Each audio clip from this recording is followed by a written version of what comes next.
Please follow along with me through this spiritual journey. Genesis chapter 32. So Jacob went on his way, and the angels of God met him. When Jacob saw them, he said, "This is God's camp." And he called the name of that place Mahanaim. Then Jacob sent messengers before him to Esau his brother in the land of Seir, the country of Edom. And he commanded them, saying, "Speak thus to my lord Esau. Thus your servant Jacob says, I have dwelt with Laban and stayed there until now.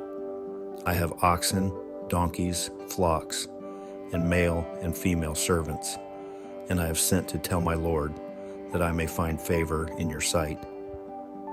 Then the messengers returned to Jacob, saying, "We came to your brother Esau, and he also is coming to meet you, and 400 men are with him." So Jacob was greatly afraid and distressed, and he divided the people that were with him, and the flocks and herds and camels, into 2 companies.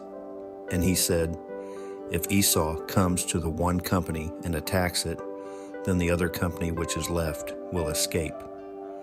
Then Jacob said, "O God of my father Abraham, and God of my father Isaac, the Lord who said to me, 'Return to your country and to your family, and I will deal well with you.' I am not worthy of the least of all the mercies and of all the truth which you have shown your servant. For I crossed over this Jordan with my staff, and now I have become 2 companies. Deliver me, I pray, from the hand of my brother, from the hand of Esau. For I fear him, lest he come and attack me and the mother with the children. For you said, I will surely treat you well, and make your descendants as the sand of the sea, which cannot be numbered for multitude." So he lodged there that same night, and took what came to his hand as a present for Esau his brother: 200 female goats and 20 male goats, 200 ewes and 20 rams, 30 milk camels with their colts, 40 cows and 10 bulls, 20 female donkeys and 10 foals. Then he delivered them to the hand of his servants, every drove by itself, and said to his servants, "Pass over before me and put some distance between successive droves." And he commanded the first one, saying, "When Esau, my brother, meets you and asks you, saying, 'To whom do you belong, and where are you going? Whose are these in front of you?' Then you shall say, 'They are your servant Jacob's. It is a present sent to my lord Esau. And behold, he also is behind us.'"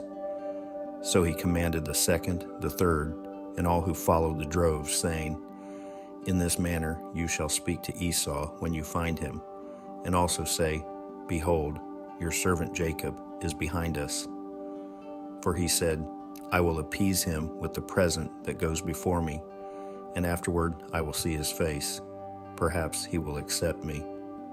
So the present went on over before him, but he himself lodged that night in the camp. And he arose that night and took his 2 wives, his 2 female servants, and his 11 sons, and crossed over the ford of Jabbok. He took them, sent them over the brook, and sent over what he had. Then Jacob was left alone, and a man wrestled with him until the breaking of day. Now when he saw that he did not prevail against him, he touched the socket of his hip, and the socket of Jacob's hip was out of joint as he wrestled with him.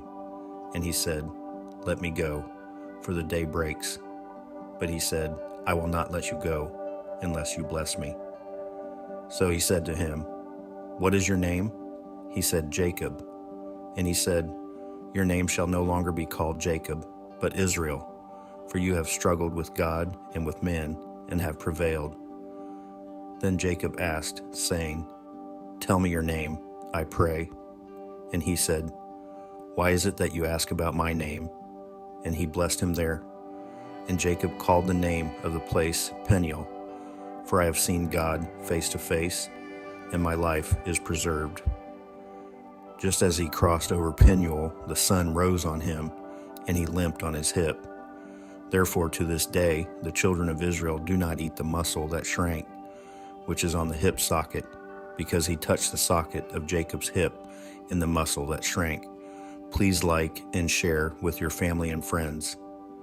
Leave a comment. I would love to hear from you, and subscribe so you don't miss future scriptures. Please join me tomorrow to continue our spiritual journey. God bless, beloved.